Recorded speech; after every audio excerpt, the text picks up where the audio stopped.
నేను మీ శ్రీనివాస్. నా back side కనిపిస్తున్నటువంటి క్షేత్రం వచ్చేసి అల్లవేలి మల్లవరం అండి. దీన్ని ఏకే మల్లవరం అని, పాముల మల్లవరం అని కూడా పిలుస్తుంటారు. ఇక్కడ సాక్షాత్తు సుబ్రహ్మణ్య స్వామి క్షేత్రం. సంతానం ఎవరికైతే లేదో ఈ క్షేత్రానికి వచ్చి ఈ ఒక్క రాత్రి నిద్ర చేయడం వల్ల వాళ్ళకి సంతానం కలుగుతుందని భక్తుల యొక్క ప్రగాఢ విశ్వాసం అండి.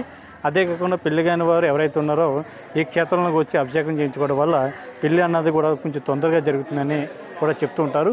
ఈ మల్లవరం గ్రామం గురించి మనం చాగంటి కోటేశ్వర గారు అనేక ప్రవచనాల్లో చెప్పడం వల్ల ఈ క్షేత్రం ఎక్కడ ఉందని చాలామంది భక్తులు ఎత్తుక్కుంటూ కూడా రావడం జరుగుతుంది. ముఖ్యంగా ఈ క్షేత్రానికి సంతానం లేని వారు ఎక్కువగా రావడం జరుగుతుంటుందండి.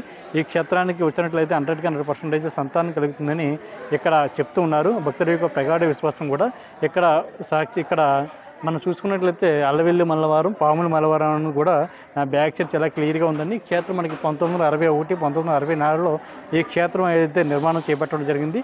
ఇక్కడ సాక్షాత్తు ఒక పాము ప్రతిరోజు కూడా ఇక్కడ ఉన్నటువంటి శివలింగానికి వచ్చి పూజలు చేసేదని, ఆ శివలింగాన్ని చుట్టుకుని ఉండి ఇక్కడ భక్తులకు కూడా దర్శనం ఇవ్వడం జరిగేదని కూడా చెప్తూ ఉంటారు. దానికి నిదర్శనంగా మనకి శివలింగానికి చుట్టుకున్నట్టుగా కనిపించేటువంటి పాము చూడవచ్చండి.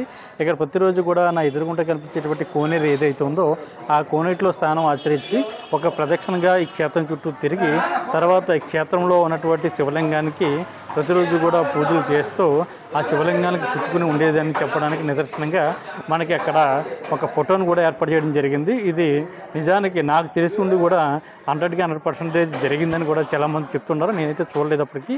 ఇక్కడ చూడవచ్చండి కోనేరు. ఈ కోనేటిలోనే